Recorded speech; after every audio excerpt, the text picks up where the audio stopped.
Before I get into this video, I want to say this. I'm not here to judge people's sexuality. I don't care about people's sexuality. You can love who you love. Every one of us has the right to love whomever we want to love. So I'm not here to judge anyone.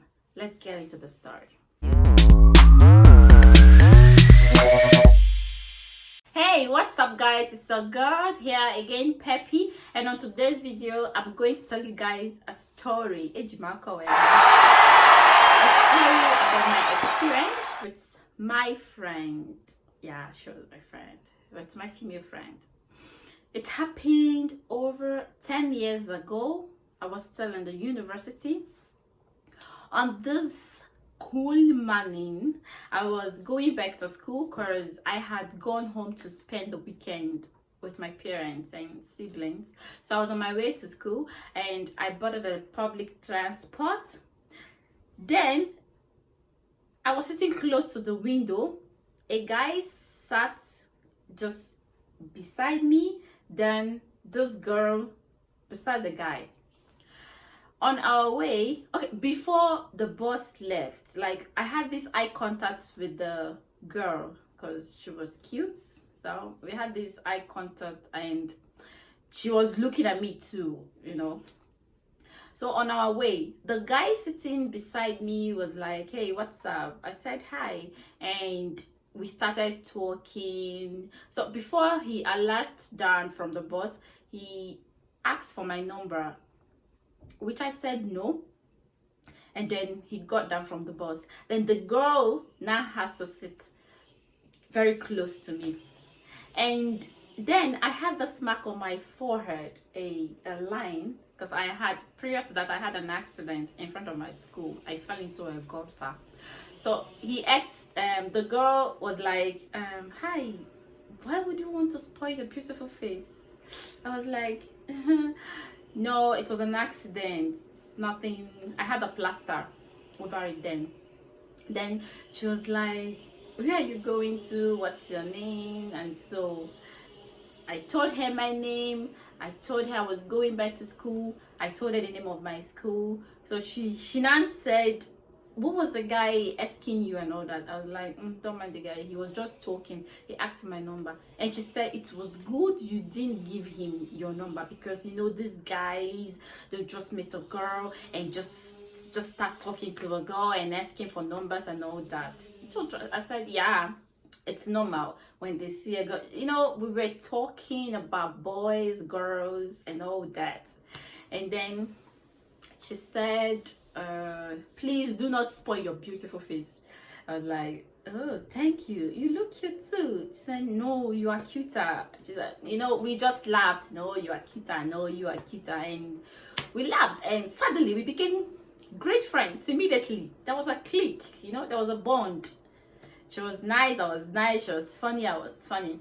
So she had to get down from the bus first, and she told me her mother owned a company close to my school. Let's call this girl Priska. That's not her real name, but let's call her Priska. So before Priska got down from the bus, she was like, "Can I have your number? I can give you a call. You can call me and then we can meet somewhere and some other time." I said, "Great, nice." I was so happy. I met a friend. Yeah. So we exchanged our numbers and then she left. And I continued with my journey. So when I got to school, she wrote me, "This is my number." I said, "Yeah, I got it." I saved her number. She called, we talked. Sometimes I call her and we always talk. Like, we talk a lot. Then one day, I think, yeah, she visited me in my school. One day she said she would want to visit me in school. I was like, "Great, you can come over, that would be nice." So that day she came and I took her around the school, introduced her to some of my roommates, yeah, and she stayed back for quite a long, for hours. Then I saw her off. I continued talking with Priska. The relationship was so great, She was so nice. Like, she was so nice. She was such a close and great friend. Then my roommate said to me, the girl probably it's not straight. I said, no, don't say that about my Priska. She's straight, she's nice, she just she's just a loyal friend to me, right? Then they were like, okay, we'll see. Then one day we had an exam. We were supposed to write an exam on Friday, which was later cancelled, and it was weekend, so I had nothing to do. I called her and she was like, hey, what's up? What are you doing? I told her nothing. We were supposed to write an exam which was cancelled, so we were doing nothing. I was sitting with a friend, a male friend, outside the school. I was sitting with a male friend. So she was like, why don't you come over to my place and see where I live? I've never been to her place before. She's the one who's always visits me in school. So when she said I should come over, I was like, yeah, I think that would be great because it's Friday. So, and I have nothing to lose. I have Saturday and Sunday to study and write my exam on Monday. So I was like, okay, great, let's do this. I will come over. She said, okay. She didn't give me the address and everything. I told her. So I turned to the guy I was sitting with and told him, I'm sorry, I have to go and meet a friend. I have to travel to somewhere. I don't want to call the place. And meet a friend. The guy, it's very close to my school. It's not far. It's around, let's say, 20 minutes or 30 minutes with the transport bus. So the guy was like, okay. And I said to him, you can come if you want to. He was like, okay, no problem. Are we coming back to school the same day? I said, sure, yeah. He said, okay. Then I called Priska back and told her I'll be coming with a friend. Actually, I was with him when you called. She said, oh, no problem. You guys can come. Excuse me, let me drink something. I'm thirsty. This is my smoothie.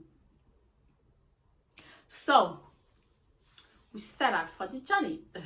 So, when we got to the place, but before we left, the guy was like, is she your friend? Are you guys close? Like, he needed to know some things before following me to God knows where. So I was like, no, she's my very good friend. I've known Priska for months. She's great. You will like her. Just fantastic.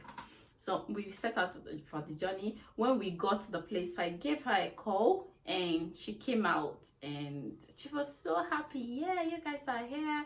And then we paid the bike man because we stopped at the, what's it called? At the park, and then boarded tricycle, Okada, to the place. So we paid the bike man and then she took us to her place. Their house was so fine. It was a duplex. It was so beautiful with flowers everywhere. Like, the house was great. So I was like, wow, you have a nice place. That she said, thank you. We got inside, you know, I've been there. That was my first time of being there. So I was looking around, and so before I said that, her mom, she told me already her mom was late. May God bless her. So she brought out some pictures for us, albums, and so we were going through the pictures, and she showed us her brother. The brother, she had just one sibling, a brother, and she lives with her dad. So it's just the two of them, the dad and Priska. The brother, I think the brother lives with someone in another city, learning a trade or something. So the father was not around when we came, so we stayed till evening talking. She gave us biscuits and drinks. We were chatting and talking, going through the pictures and all that.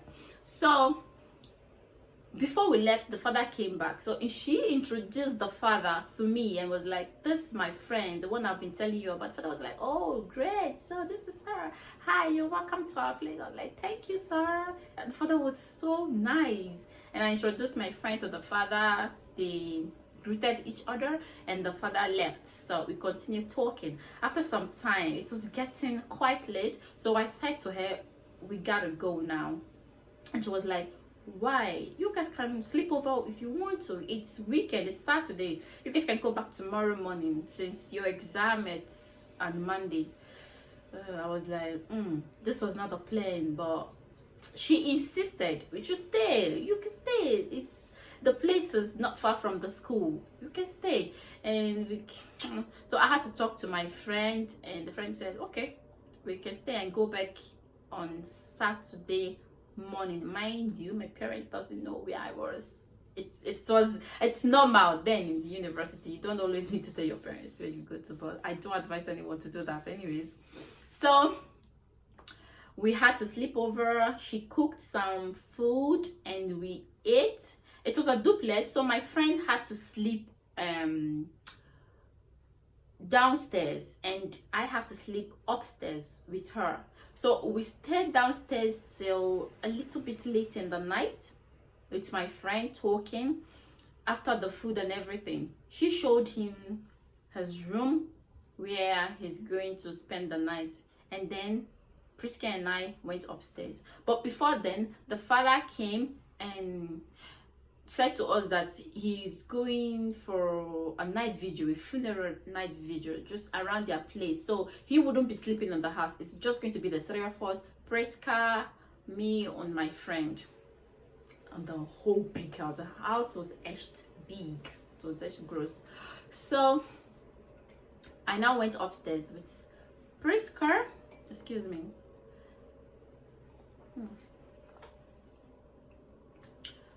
First of all, we had to take a shower. Before we took the shower, she lit 2 candles because there was no light, and I think the generator was spoiled earlier before then.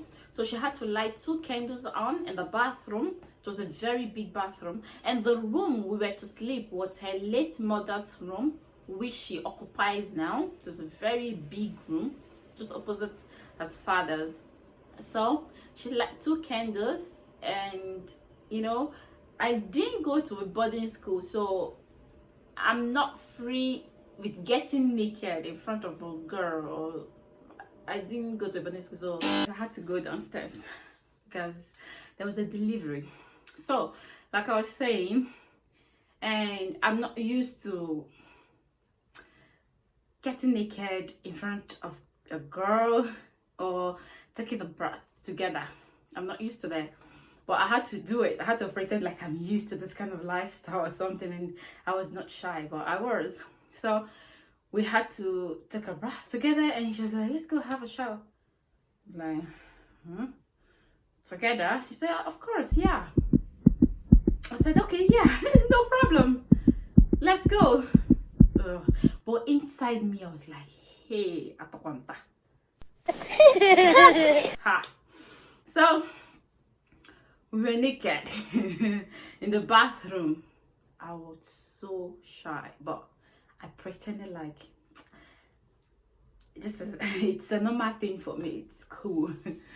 So she was like, you have a nice body. I said, you have a nice body too. But inside my mind I was like, hey, why the hell is she looking at me like that? So after the shower, she gave me one t-shirt. She gave me one of her t-shirts, you know, and we talked for a while. Like, we talked again about boys and all that before going to bed. So while we are on the bed, I lay down on the bed facing the wall, and she was lying close to me, so I faced the wall. After some moment, and she was like, do you always sleep like that? I said, do you have a problem with that?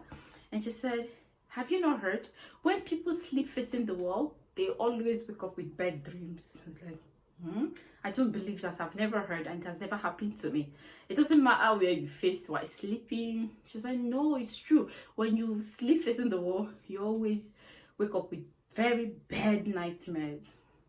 I was like, okay. Then I had to face her. Then we started talking again. She asked me if I had a boyfriend and all that, and I said, yeah, I have a boyfriend, but it was just friends. Then she asked if my friend I came with, if I had a relationship with him. I said, no, he's just a friend. He's just a school friend.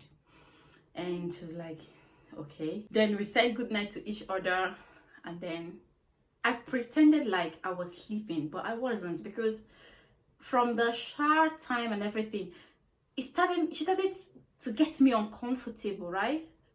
I don't want to think like she is this. I don't want to tell myself she's this. Like, but I was starting to get uncomfortable. I couldn't sleep. After some minutes, she started touching me so disturbed. I kept quiet like I was sleeping. Then after some time, I was like, hey, so what's up? She said, this is it. This is who I am.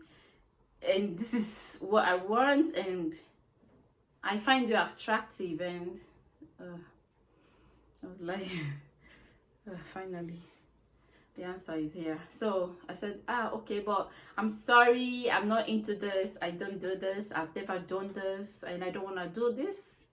It doesn't go right with me. And she said, but it's nothing bad. I said, no, I didn't say it's bad. I said, I've not done this. And I'm not even ready to do this. And she was like, but it's okay. Men are this, men are that, men. So I was like, so you've never been in a relationship? She said she has been in one. And so I was like, so how did you get into this? She said it was from her secondary school and all that, because of what her ex did to her. She had to go full into this and all that. I said, okay, I am not interested. I don't do this. So she kept disturbing me. She kept touching me so disturbed and all that. At a point, I got pissed off. Like, I couldn't sleep, and it was getting already too late, you know. And my friend wrote me, was like, I hope everything is okay with you. I said, yeah, of course, I'm fine. And then I don't know why he asked that. I don't know, and I didn't ask him. So after a time, we got talking, and I told her, you have to give me time to think about this, because I was really scared. I'm in a stranger's house. I don't want to like shout or do anything stupid or do something to make her angry, because she might send me out of the house. I don't know where to go to. So I was like, you have to give me time. Let me think about this. And then you have to give me time. Like, you know. She said, okay. There was silence everywhere again. After some minutes again, she started touching me so disturbed again. I was like, girl, if you continue like this, but then I won't come to visit you again. You might never see me again. She apologized, and then we slept off. The next morning, we woke up. Everybody pretended like nothing happened, although I didn't sleep the last night. I didn't sleep at all. Like, I had a very sleepless night, because I was always cautious of what will happen. Before you know it, it was already morning. So I woke up with my eyes pinning me and all that. So we had breakfast. Excuse me, I'm thirsty. We had breakfast, and we went downstairs, met my friend. We thanked her for her hospitality and everything. She saw us off to the bus station. We went back to school. So my friend was like, so what's up? How was the night there? I said, it was fine. It was great. I can't wait to go back to that place again. I really had fun. I didn't tell him what happened. So when I got to school, she called. Are you guys in school? I said, yes, we are. Thanks for calling, and thank you for everything. She said, it's okay. It's okay. Then when are we meeting again? I said, well, I would like to know. That was the last time I spoke to her. She continued calling me, texting, but I never replied or called her since then. I never called her back. So that was it. Till date, I lost contact. I probably changed my phone somewhere in the future or something. I lost her number. I never returned her calls. I never returned her messages. I stopped answering her calls, and that was it. So when I got back to school, I told my roommate, "You were right. This was it." She was like, "I told ya." So I said, "Yeah, you were right. I never knew." I thought she was... Though I missed her because we had such a lovely time together, the phone calls, the gist, the gossips and everything, but life happened like that and we lost contact. So guys, I'm going to end this video here. I hope you enjoyed my story. Please do not forget, comment, like and subscribe. Beacon, subscribe to my channel. See ya guys in the next video. Happy loves ya all. Subscribe. Ciao. She calls me day and night, 'cause I just